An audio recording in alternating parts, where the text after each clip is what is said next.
নমস্কার বন্ধুরা, আজ শেয়ার করব গরম ভাতের সাথে প্রথম পাতে খাওয়ার জন্য পুর ভরা কাঁকরোলের রেসিপি।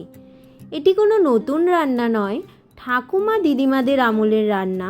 তবুও অনেকেরই কিন্তু এই পুর ভরা কাঁকরোল তৈরি করতে গেলে কাঁকরোল ভাজার সময় পুর বেরিয়ে যায়।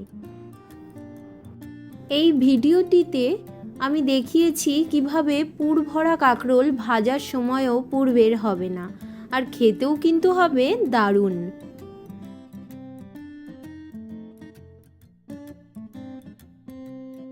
তাহলে চলুন দেখে নেওয়া যাক রেসিপি।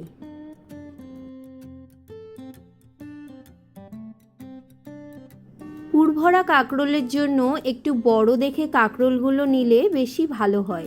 কাঁকরোলগুলো ভালোভাবে ধুয়ে এরপর কাঁকরোলের গায়ে একটু কাটা কাটা হয় বলে কাঁকরোলগুলো ছুরি দিয়ে এই কাটাগুলো একটু ছাড়িয়ে নেব।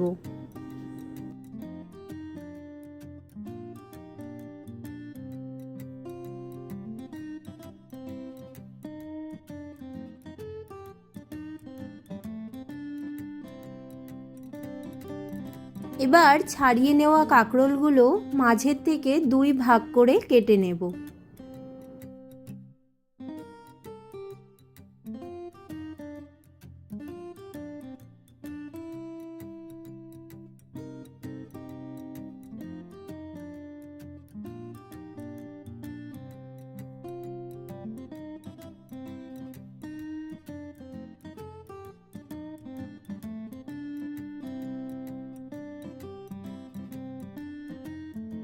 দুই ভাগ করে নেওয়া কাঁকরোলগুলো আবার একটু জলে ধুয়ে নেব।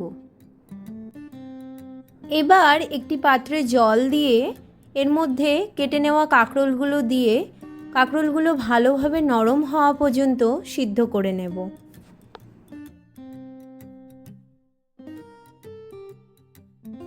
সিদ্ধ করে নেওয়া কাঁকরোলের ভেতরের বীজগুলো আলাদা করে নিতে হবে। একটু সাবধানে আস্তে আস্তে একটা চামচ দিয়ে বীজগুলো আলাদা করে নিতে হবে। কাঁকরোলগুলো ভালোভাবে সিদ্ধ হয়ে গেলে দেখবেন বীজগুলো খুব সহজেই আলাদা হয়ে উঠে আসবে।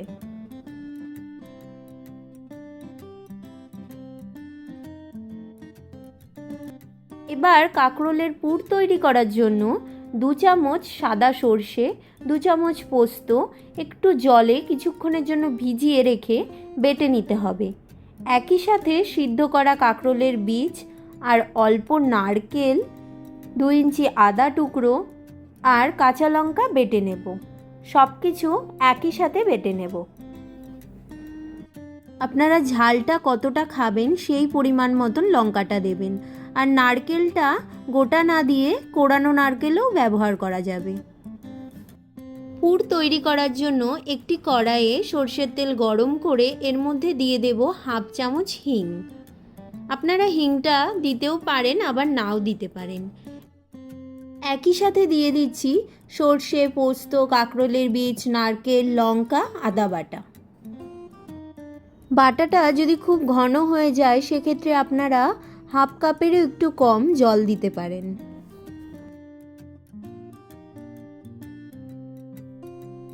বাটার মধ্যে পরিমাণ মতন লবণ দিয়ে কড়াইটা ঢাকা চাপা দিয়ে রান্না করতে হবে মিডিয়াম ফ্লেমে। কারণ বাটা কড়াইতে দেওয়ার সাথে সাথেই কিন্তু ফুটতে শুরু করলে খুব গায়ে ছিটে আসবে। 5 থেকে 7 মিনিট পর জল শুকিয়ে গেলে তারপর আর ছিটে আসবে না। প্রায় 5 মিনিট পর একটু জল শুকিয়ে গেলে এর মধ্যে দিয়ে দিচ্ছি হাফ চামচ হলুদ গুঁড়ো। হলুদ গুঁড়ো দেওয়ার পর সব খুব আবারও ভালোভাবে মিশিয়ে নিচ্ছি। এখনও কিন্তু গ্যাসের ফ্লেমটা মিডিয়ামেই রাখতে হবে। আপনারা এই বাটাটা যদি এরকমভাবে ভেজে নেন তাহলে কাঁকরোলের ভেতর যখন পুর ভরবেন ভাজার সময় কিন্তু পুরটা বেরিয়ে যাবে না। বেশিরভাগ সবাই কিন্তু এই বাটা কাঁচাতেই কাঁকরোলের ভেতরে ভরে, অনেক সময় কিন্তু তাই কাঁকরোলের ভেতর থেকে ভাজার সময় পুরটা বেরিয়ে যায়। তবে কাঁচা বাটার চেয়ে ভাজা বাটার টেস্টটা একটু বেশিই ভালো হয়। এটা ঢাকা দিয়ে পুরটা পুরোপুরি শুকিয়ে যাওয়া পর্যন্ত রান্না করে নিয়েছি। দেখুন এখানে পুরটা পুরোপুরি শুকিয়ে গেছে।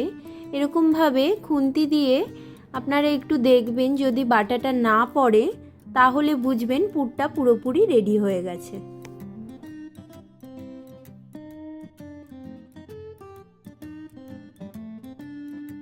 পুর পুরো ঠান্ডা হয়ে গেলে সেদ্ধ করা কাঁকরোলের ভেতর একটু চেপে চেপে পুরগুলো ভরে দিতে হবে।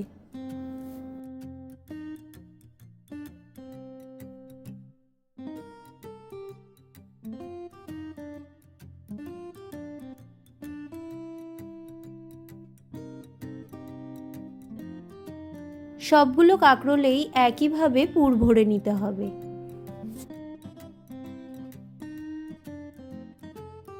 বড়াগুলো ভাজার জন্য একটি পাত্রে নিয়েছি 2 কাপ বেসন, আর এর মধ্যে দিয়ে দিচ্ছি 1 কাপ কর্নফ্লাওয়ার।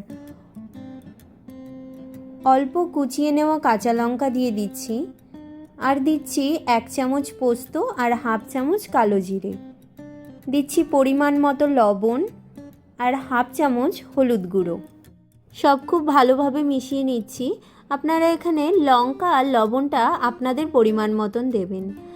আর এখানে কর্নফ্লাওয়ার যদি আপনারা ব্যবহার করতে না চান তবে 1 কাপ আটা বা ময়দা ব্যবহার করতে পারেন।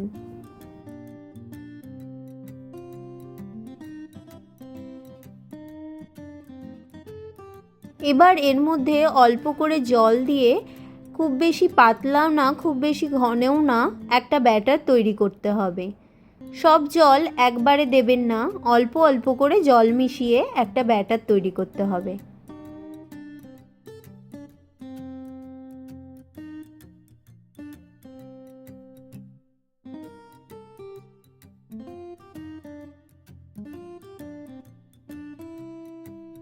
দেখুন ব্যাটারটা ঠিক এরকম হতে হবে, খুব বেশি ঘনও হবে না আবার খুব বেশি পাতলাও হবে না। এই ব্যাটারটা ঢাকা দিয়ে রেখে দেব 10 মিনিটের জন্য। 10 মিনিট পর কড়াইয়ে তেল গরম করে নিয়েছি বড়াগুলো ভাজার জন্য। আমি এখানে সরষের তেল ব্যবহার করছি, এতে টেস্টটা কিন্তু খুব ভালো হয়। এবার পুর ভরা কাঁকরোলগুলো ব্যাটারের মধ্যে চুবিয়ে তেলে দিয়ে দিতে হবে। কাঁকরোলগুলো তেলে ভাজার আগে একটু ব্যাটার তেলে দিয়ে চেক করে নেবেন, যদি তেলের ওপর ভেসে ওঠে তাহলে বুঝবেন তেলটা ভালোভাবে গরম হয়েছে।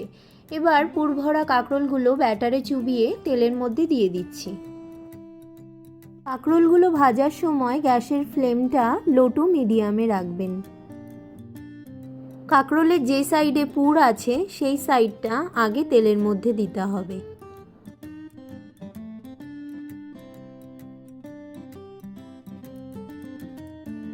প্রায় 2 মিনিট পর বড়াগুলোর এক সাইডে অল্প লাল হয়ে গেলে অপর সাইডটা উল্টে দিতে হবে।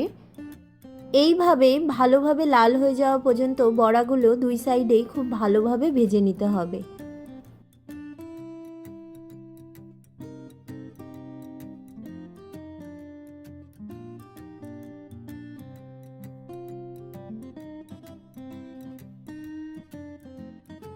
প্রায় 5 মিনিট পর বড়াগুলো ভালোভাবে ভাজা হয়ে গেছে। এবার বড়াগুলো তেল থেকে তুলে নিচ্ছি।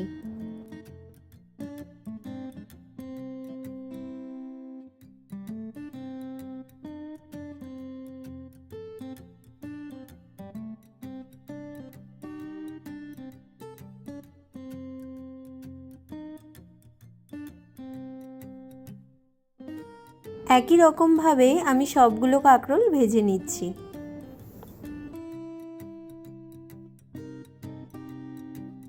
সবগুলো বড়া আমি একই রকমভাবে ভেজে নিয়েছি। আর দেখুন একটা বড়া থেকেও কিন্তু পুর বেরিয়ে যায়নি। গরম ভাতের সাথে এই পুর ভরা কাঁকরোল কিন্তু খেতে অসাধারণ লাগে।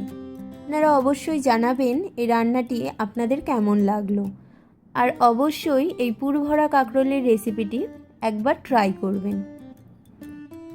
সম্পূর্ণ পেঁয়াজ রসুন ছাড়া নানান ধরনের ভেজ রেসিপি দেখার জন্য আমার চ্যানেলটি সাবস্ক্রাইব করার অনুরোধ রইল। ভিডিওটি ভালো লাগলে লাইক, কমেন্ট, শেয়ার করতে ভুলবেন না।